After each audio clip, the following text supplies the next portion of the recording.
ഇന്ന് നമ്മൾ കേരള ചരിത്രത്തിലെ ഒരു ചോദ്യം കാണാൻ പോകുന്നു. ഇങ്ങനെയുള്ള ചോദ്യങ്ങൾ കാണുമ്പോൾ ചിലപ്പോഴൊരു കൺഫ്യൂഷൻ വരാറുണ്ടല്ലേ?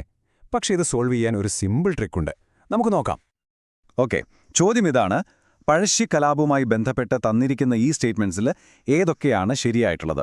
നമുക്ക് ഓരോന്നായി നോക്കാം. സ്റ്റേറ്റ്മെന്റ് 1 കോട്ടയത്തെ നികുതി പിരിവുമായി ബന്ധപ്പെട്ട ഒരു കാര്യമാണ് പറയുന്നത്. സ്റ്റേറ്റ്മെന്റ് 2 ഗോത്രവർഗ്ഗക്കാരുടെ സഹായം ലഭിച്ചുവെന്ന് പറയുന്നു.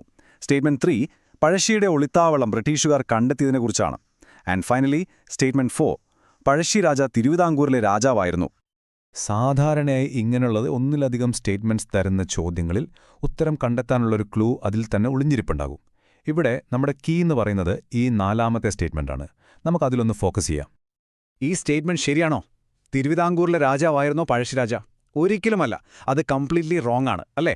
നമുക്കെല്ലാവർക്കും അറിയാം, പഴശ്ശിരാജ മലബാറിലെ കോട്ടയം രാജവംശത്തിലെ ആളായിരുന്നു, അല്ലാതെ തിരുവിതാംകൂറിലല്ല. സോ ഈ സ്റ്റേറ്റ്മെന്റ് ഉറപ്പായും തെറ്റാണ്. അപ്പോൾ ഇതാണ് നമ്മുടെ ട്രിക്ക്. സ്റ്റേറ്റ്മെന്റ് 4 തെറ്റാണെന്ന് നമുക്ക് 100% ഉറപ്പായി. അങ്ങനെയാണെങ്കിൽ ഓപ്ഷൻ സിയും തെറ്റാവില്ലേ? തീർച്ചയായും. അപ്പോൾ നമുക്ക് ആ ഓപ്ഷൻ അങ്ങ് ഒഴിവാക്കാം. ഇതാണ് എലിമിനേഷൻ മെത്തേഡ്. ഇനി ബാക്കിയുള്ള സ്റ്റേറ്റ്മെന്റ്സ് ഒന്ന് വേഗം നോക്കാം. സ്റ്റേറ്റ്മെന്റ് 1 നികുതി പിരിവിലെ തർക്കം, അത് കറക്റ്റാണ്. സ്റ്റേറ്റ്മെന്റ് 2 കുറിച്യരുടെയും കുറുമ്പരുടെയും സഹായം കിട്ടി, അതും ശരിയാണ്. സ്റ്റേറ്റ്മെന്റ് 3 കോൽക്കാരന്റെ സഹായത്തോടെ ഒളിത്താവളം കണ്ടെത്തി എന്നതും ചരിത്രപരമായി ശരിയായ കാര്യമാണ്. സോ ആദ്യത്തെ 3 കറക്റ്റാണ്. അപ്പോൾ നോക്കൂ, സ്റ്റേറ്റ്മെന്റ്സ് 1, 2, 3 ഇവയെല്ലാം ശരിയാണ്.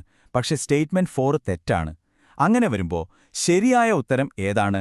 യെസ്, ഓപ്ഷൻ ഡി ശരിയാണ്. കണ്ടില്ലേ, ഒരൊറ്റ സ്റ്റേറ്റ്മെന്റ് തെറ്റാണെന്ന് തിരിച്ചറിഞ്ഞപ്പോൾ എത്ര എളുപ്പത്തിലാണ് നമ്മൾ ശരിയായ ഉത്തരത്തിലേക്ക് എത്തിയത്.